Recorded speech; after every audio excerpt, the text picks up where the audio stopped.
Aí nós vamos reagir aqui a um trecho do Thiago Chavoso, né? Que foi lá no Redcast. E a gente vai pegar um trechinho aqui onde ele fala sobre a escravidão.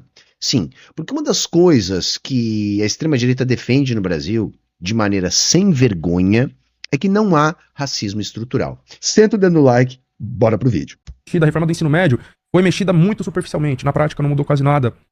A autonomia do Banco Central não foi mexida, né? Inclusive volta na questão que você estava falando da taxa de juros, né? Porque muitos lulistas vão dizer isso, né? Porque o Banco Central é autônomo, então a gente não tem interferência, não pode fazer nada. O presidente atual do Banco Central foi indicado pelo Lula, o Gabriel Galípolo, tá ligado? Tem um comitê ali central, não lembro o termo específico, no Banco Central, que é formado pelo Galípolo, pelo Haddad e pela Simone Tebet, tá ligado? Então o Lula, todos indicados pelo Lula. Como que ele diz que não tem controle sobre isso, tá ligado? Então tem controle. E aí esse processo de despolitização, ele pode ser visto aí também. Porque quando era o Campos Neto, o presidente do Banco Central, indicado pelo Bolsonaro, o discurso era outro, né? Que a culpa era a culpa é do Campos Neto. Aí agora a culpa não é de ninguém, a culpa é de quem, sabe? É a herança do Campos Neto. Sempre é culpa do que veio antes, tá ligado? Todos os presidentes falam isso, né? O Bolsonaro falava muito isso. A culpa é de não sei quantos anos de PT, eu não posso fazer nada.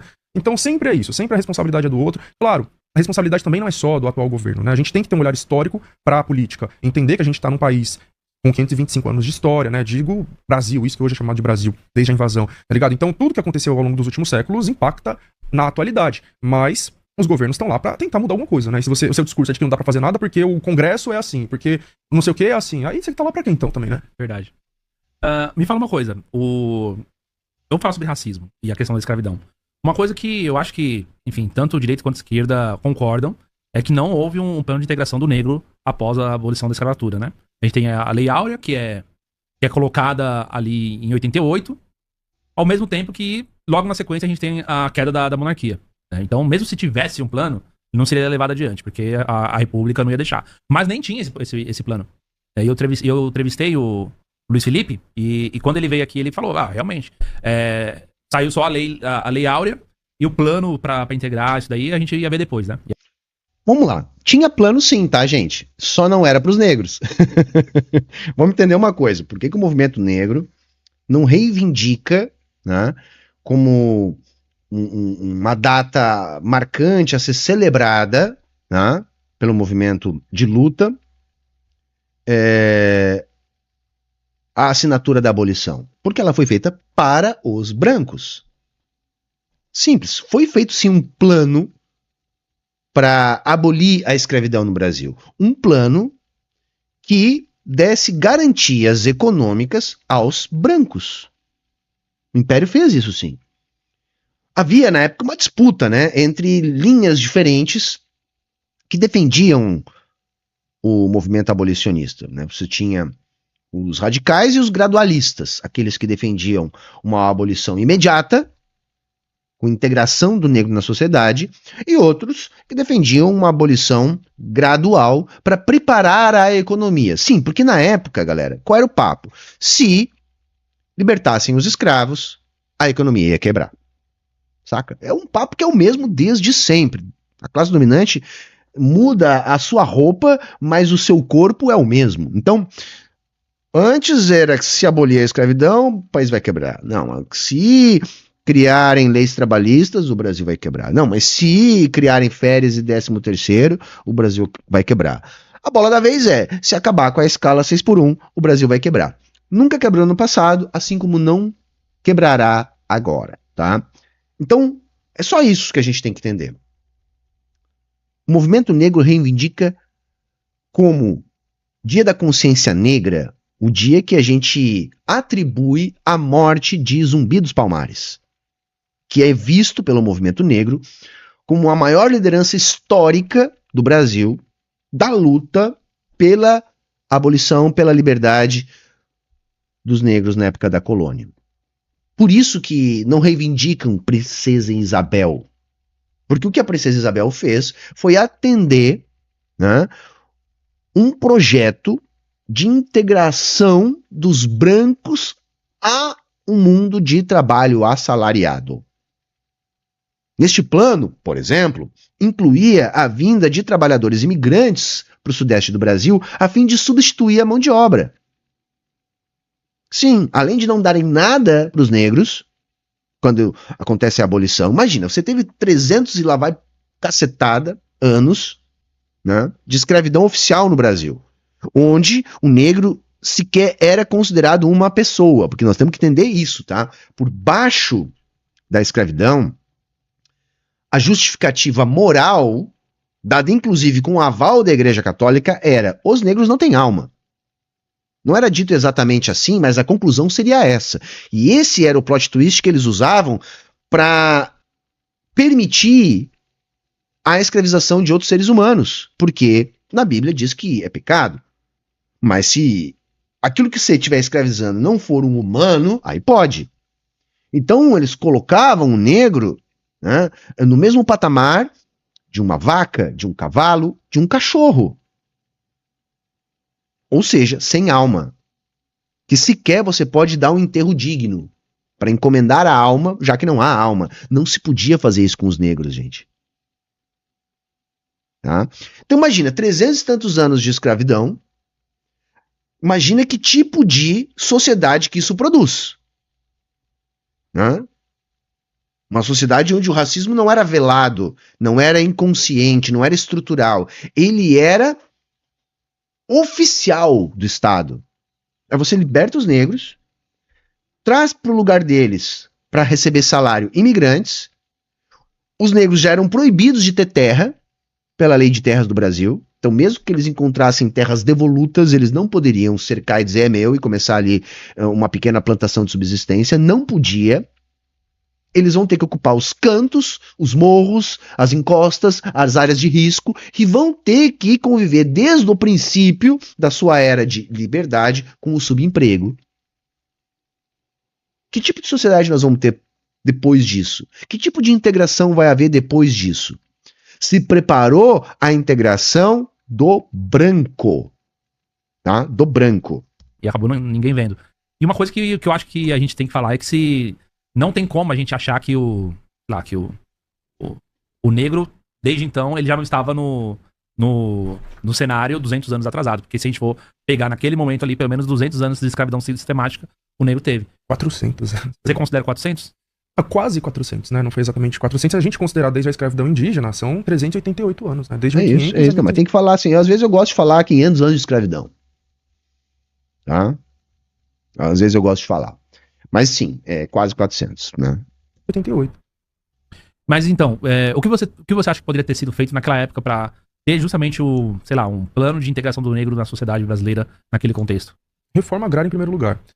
Olha, tem uma carta que foi revelada nos últimos anos, atribuída à princesa Isabel, e assim, longe de mim querer defender ela e a família real, qualquer coisa nesse sentido, a monarquia, mas tem uma carta que a princesa Isabel teria enviado para um visconde, que eu não lembro agora o nome dele, aonde ela diz, isso em agosto de 1889, que quando ela assumisse o trono do império, ela faria uma reforma agrária para dar um pedaço de terra para cada pessoa negra liberta da escravidão e também instituiria o voto feminino. Nessa carta ela diz que a elite enfim, os militares não saibam desse nosso plano, porque senão isso representaria o fim da monarquia no Brasil. E aí 3 meses depois acontece o golpe militar que impôs a república no Brasil. Como eu falei, longe de mim querer defender a monarquia ou achar que isso é melhor do que a república de forma alguma, mas é um fato que a república no Brasil ela veio a partir de um golpe militar patrocinado pela elite escravocrata que não queria que fosse feita reforma agrária. Então quando souberam dessa possibilidade de que essa população negra liberta fosse reparada de alguma forma... Assim, eu acho que isso é um elemento, é um elemento. Mas a gente tem que pensar que o golpe de 89, ele decorre de uma junção de fatores. Sabe, nós vamos ter uma questão política da abolição, nós vamos ter uma questão militar, tá? Muito forte, no processo que vai desenrolar no golpe, né? Os nossos militares, sobretudo do exército, vão voltar da Guerra do Paraguai com uma postura muito mais republicana. Nós vamos ter uma questão religiosa, tá? Do Império ter comprado uma briga com a Igreja Católica, lá no caso do Frei Vidal, tá? Então, também vai colaborar. Enfim, o Império já estava carcomido por uma série de fatores. Crise econômica, disputa entre liberais e conservadores. E ainda vai ter esses outros elementos. O elemento da abolição, muito forte, e aí é o ponto que o Chavoso tem razão, mas existem outros elementos muito relevantes também no processo que vai fazer com que aconteça o golpe de Estado que inaugura a República no Brasil. Terras fossem divididas com essa população, eles tomam o poder na marra pra impedir que isso acontecesse.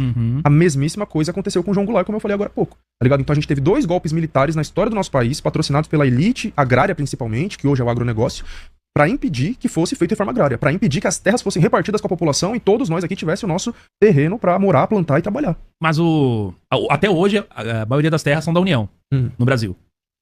Não sei se a maioria é da União. Não, A maioria das terras são da União ainda. Não, sei. Tem como pesquisar aí, ô produção? Procura aí pra gente aí joga no Google. não. A maioria das terras. Só se tu incluir, tipo, a Amazônia protegida, só se tu incluir as áreas de proteção ambiental. Tá, gente? Por favor, tá? Isso é uma bobagem. Não precisa nem olhar na internet, isso é uma bobagem. Tá? A não ser que você inclua áreas que você não pode, né, disponibilizar para iniciativa privada. O cálculo que tem que ser pego é das terras agricultáveis do Brasil. Tá? E aí nós vamos ver uma concentração fundiária brutal. Terras no Brasil são da União? Põe aí pra ver o que a inteligência artificial diz. Enfim, porque eu ia falar, se até hoje, a maioria das terras ainda, entre aspas, quem é o dono é o Estado, daria pra fazer. Naquela época, então, daria pra fazer tranquilo. Você tinha hectares por pessoa brincar. Sim, com Né? certeza. Por pessoa não, por família. Porque a ideia era fazer por família, né? Mas não tem interesse, né? Tipo, existe a possibilidade, mas não existe o interesse. Então, eu queria esperar e ver esse dado, né? Pra gente poder argumentar melhor em cima disso. Mas, de qualquer forma, né? Mesmo que seja do Estado, Não é, de fato, cara. Não tem o como Estado, ser, ele é da Você é elite. maluco, cara. Então, acreditar que o Estado é neutro ou que o Estado é algo à parte, assim, um terceiro ente na sociedade, isso não é a realidade. O Estado, ele é da elite, ele é da classe dominante, ele tá sob o controle direto dela. Então, ele não vai fazer nem a reforma agrária, nem qualquer outra coisa que essa elite não permita. Enfim. Então era isso que deveria ter sido feito, tá ligado? Naquela época, em primeiro lugar. O Brasil é o único país com dimensões continentais que não fez reforma agrária. Os Estados Unidos fizeram, a Rússia fez, a China fez, né? Claro que em momentos e processos diferentes. Então, a reforma agrária da Rússia e da China foi feita através de revoluções socialistas, enquanto que nos Estados Unidos foi revolução burguesa, mas teve, né? Por que hoje nos Estados Unidos tem negro de classe média, negro rico, negro bilionário? Porque o mínimo foi garantido, terra, para essas pessoas. As propriedades privadas correspondem a 44% do território brasileiro. As terras públicas totalizam 36,1% do território nacional. Uma parcela significativa, 16%, composta por terras não registradas ou sem proprietário definido. Vamos usar esse termo, então, oficial aqui, que 36%. 36% dá pra fazer, né? Não sei se pra tudo. Cara, é que a pergunta tá mal feita. A turma agora tá empolgada com a questão da inteligência artificial. E aí, cara, o que tá acontecendo? As pessoas acham que aquilo ali, a pergunta tá mal feita. Tá? Você perguntar, a maior parte das terras, que tipo de terra? Que terra que você tá falando? Entendeu? Você tem que falar das terras destinadas à agricultura. Façam essa pergunta aí e vejam a magia acontecer, tá? É óbvio, tá? É óbvio que não é, tá? Dá pra fazer muita coisa, sim. Mas a gente não tem nenhum governo comprometido com isso. Como eu falei, o último foi João Goulart. Nem Lula e Dilma se comprometeram com a reforma agrária, né? Atualmente, o MST tem denunciado isso, que a reforma agrária tá completamente paralisada no governo Lula. O João Pedro Stedley, que é o coordenador nacional do MST, tem denunciado isso constantemente. O governo Lula não está fazendo reforma agrária. Então a gente não tem governo comprometido com isso, sabe? Por isso que não vai pra frente. E aqui em São Paulo é pior ainda. É que assim, eu vou dizer, o Chavos tem razão, tá? Mas mexer nesse vespeiro seria a mesma coisa que mexer no vespeiro do mercado financeiro. Nós só vamos ter isso, gente, quando a gente tiver um governo de enfrentamento, tá? O governo Lula, ele tem um papel importante na história, tá? Mas que já se esgotou e que nunca foi um papel de enfrentamento, tá? Hoje, o último papel do lulismo é evitar o retorno do bolsonarismo. E teve algum papel, em algum momento, para desenvolver um setor que a gente chama de nova classe média no Brasil, com a inclusão através do consumo, que teve sim lá seus méritos no combate à fome, por exemplo, com a política de mais de 10 anos de reajuste real do salário mínimo, mas não executou mudanças estruturais. Por quê? Porque para executar mudanças estruturais, para além de importantes políticas públicas, seria necessário enfrentamento, que esse governo nunca fez. Esse governo nunca foi um governo de enfrentamento. Ele é historicamente um governo de conciliação. Para a gente ter reforma agrária no Brasil, assim como para a gente ter uma reforma do setor financeiro no Brasil, as duas coisas, por incrível que pareça, estão interligadas, a gente precisa de um governo de enfrentamento. Nós temos que construir essa alternativa que não existe no Brasil por enquanto. Em São Paulo, o Tarcísio está fazendo a reforma agrária ao avesso. Ele está pegando terras públicas para dar para os latifundiários, para dar para os grandes ruralistas. Entendi. É bizarro o que está acontecendo aqui. Às vezes terras que são 6 vezes maior do que a cidade de São Paulo, né? Ele não está exatamente dando, mas ele está vendendo a preço de banana. Tá regularizando terras griladas, né? Que são terras com registros irregulares, com documentos falsificados. E ele tá indo lá e regularizando e dando para esses grandes ruralistas do agronegócio, que foi quem financiou a campanha dele e garantiu a eleição dele. Você acha que o... Tá, então parte do agronegócio é a mesma elite que vem desde os anos de escravidão, então. Com certeza. Aquelas pessoas deixaram descendentes, né? Eles nunca deixaram poder. Não teve uma revolução aqui, como no Haiti ou como na França, que degolou aquelas pessoas, né? Eles estão aí, deixaram filhos, netos, bisnetos. Então, esqueci o que eu ia falar. Mas enfim, é isso. Eles estão no poder. Lembrei o que eu ia falar.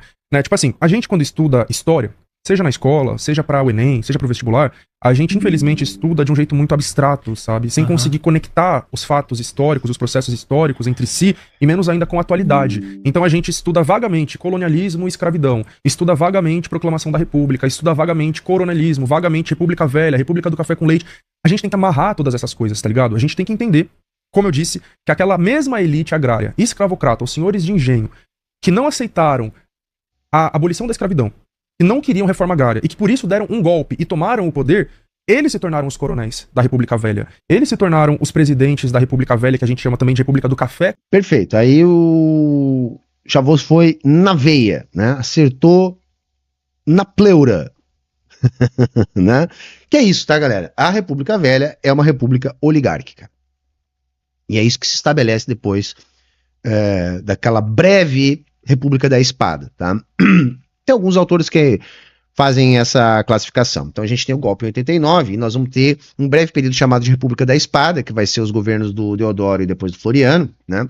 Ambos militares, que vai ser um período bastante tumultuado de transição de poder, período esse sustentado basicamente pelo Floriano, né? O Deodoro acaba renunciando depois da renúncia de todo o seu gabinete, em virtude do seu autoritarismo e monarquismo, porque é isso, né? O Brasil é tão contraditório que o golpe que proclamou a República foi dado por um militar monarquista, mas isso é puro suco de Brasil. E aí, quem vai consolidar a República, de fato, no Brasil, vai ser o Floriano Peixoto na base da porrada, tá? Na base da porrada. Né? Aqui no Rio Grande do Sul, por exemplo, vai ser a época da Revolução Federalista, né? Onde grupos que se diziam federalistas, mas que eram ligados à monarquia, se digladiaram contra os republicanos positivistas da capital do estado, pelo poder político, uma vez que o poder econômico estava concentrado na mão dos latifundiários, e assim foi no Brasil inteiro. E o saldo de tudo isso, quando o Floriano sai, né? Que já naquela época havia uma pressão para o Floriano dar um autogolpe, né, em si mesmo e se manter. Ele, dito legalista, não aceita, sai e se instaura, né, dali em diante, a dita República do Café com Leite, que foi uma república oligárquica, que depois vai ser melhor formatado esse acordo lá no Pacto de Ouro Fino, né, que estabelece aí este acordo entre os latifundiários paulistas e mineiros que vão se alternar no controle do Brasil, baseados no voto de cabresto. Tá? Veja que essa mesma elite agrária, latifundiária, que está no poder até hoje, como o Chavoso bem falou, já utiliza o sistema de votação desde da República, na verdade, desde antes, tá? Desde lá do voto censitário que se tinha ainda no Império, né? Que ajudava a compor ali um Senado vitalício, etc. Quando isso deixa de ser o padrão e se estabelece o voto para o alfabetizado, porém um voto aberto, né, um voto falado em voz alta para todo mundo saber, se tinha menos gente, para vocês verem como essa turma tá? A ideia foi fazer uma reforma no sistema eleitoral brasileiro para deixá-lo mais democrático. Então, se aboliu o voto censitário, que era um voto que estabelecia uma renda anual mínima para você poder votar, se mudou isso, tá, pelo voto para os alfabetizados. Só que estava tão defasada a tabela, tá, da renda para você poder votar, que em algumas regiões do Brasil, não tão poucas, era mais fácil, naquela época, achar gente que tinha renda para votar do que gente que era alfabetizada para votar. Coisa que vai mudar rapidamente quando os próprios latifundiários passam a alfabetizar a peonada para os obrigar a votar muitas vezes em si próprios, né? Estabelecendo o modelo clássico aí de voto de cabresto que nós vamos ter no Brasil, que é uma das bases do nosso clientelismo que está aí até hoje. Tá? Com leite. Por que café com leite? Era uma república agrária. A economia brasileira era baseada principalmente nessa questão da agricultura. E aí essas pessoas vão permanecendo no poder ao longo dos séculos. Dá pra rastrear?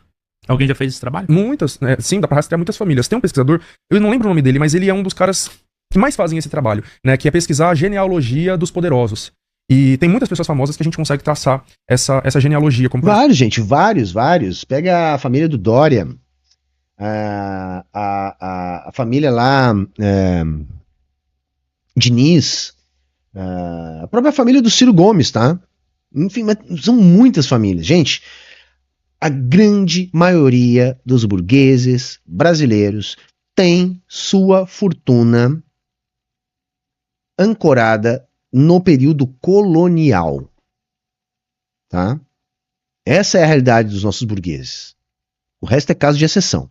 Por exemplo, Dória, ex-governador de São Paulo, ex-prefeito. A família Costa Dória chegou no Brasil em 1549. Então consegue datar o ano exato em que eles chegaram. E lá na Europa eles já eram poderosos, né? A família que vem de Portugal já poderosa e vai se perpetuando no poder aqui ao longo dos séculos. A família da Marta Suplicy, a família do Eduardo Suplicy. Matarazzo por parte do Eduardo Suplicy.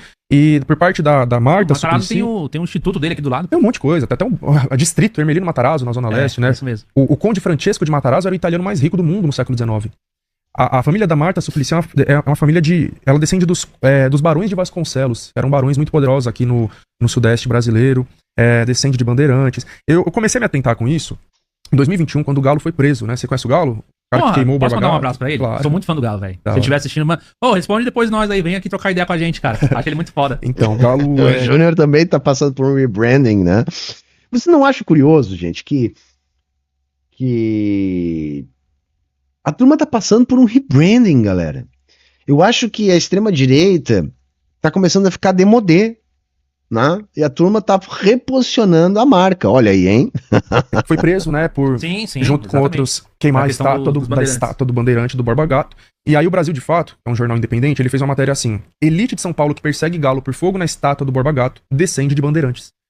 Foi a primeira vez que eu abri meus olhos pra esse fato, de que a elite atual descende da elite que tá no Brasil aí comandando séculos, né? Na verdade, em 2020, o Eduardo Tadeu, ele lançou um álbum, né, o Necrotério dos Vivos, que tem uma música, que eu acho que é o Inferno na Torre, o nome. Ele fala: desde Cabral, os mesmos sobrenomes no poder, a mesma árvore genealógica dizendo quando eu vou morrer. Só que quando ele fala isso, eu não me atentei tanto, porque ele não traz um exemplo. Quando ele lê essa matéria, ela traz exemplos. Então ela fala que o governador do estado de São Paulo, o então secretário da Segurança Pública, o coronel Pires de Campos, e o presidente do Tribunal de Justiça de São Paulo da época, né, Francisco alguma coisa, Geraldo Francisco, se eu não me engano, os três descendem de Bandeirantes. Né, o secretário da Segurança Pública, o presidente do Tribunal de Justiça e o governador do estado, isso em 2021, os três descendem de Bandeirantes do século XVIII, do século XVII. E hoje, o atual governador... Galera, isso que o Chavoso está falando enterra esse papo de meritocracia. Isso que o Chavoso está falando só reforça a necessidade de políticas públicas de reparação histórica. Porque sem elas, é isso que acontece aí, viu? É isso aí. Tá? O Chavoso está desenhando aqui pra gente, que a gente fala. O governador também, o Tarcísio, né? A agência pública, ela também tem feito um projeto muito importante, né, chamado Escravizadores. E ela tá traçando essa árvore genealógica de vários governadores, ministros, etc, né? E o Tarcísio é um deles. Na verdade, todos os governadores que eles pesquisaram têm famílias que estão há séculos no poder. Eles não pesquisaram todos os governadores, mas todos que eles pesquisaram são o caso. Tarcísio, Caiado nem se fala. O Ronaldo Caiado, né, o governador do Goiás. Meu Deus, ele descende dos principais coronéis do estado na República Velha, sabe? Ele tem antepassados que comandam o estado de Goiás há 200 anos. E outros tantos, tá ligado? O Raquel Lira, governadora de Pernambuco, o João Campos, o prefeito do Recife, meu Deus, a família que tá há 200... E aí você percebe... isso daí eu vi. Então, a família do João Campos há 200 anos lá no poder, lá no Pernambuco. Os Arrais, né? Também, né? São duas famílias ali, os Arrais e os... Acho que é Campos mesmo, né? Não sei, é porque... Enfim, tem o Miguel Arraes, ele é avô do João Campos e da Marília Arraes, né? Mas são duas famílias ali, mas são parentes, sim. Enfim, aliás, é bisavô. Miguel Arraes foi bisavô do João Campos, né? E aí ele tá lá dançando ele era passinho do Jambola, fingindo que é do povo, né? Do Eduardo Campos que morreu, né?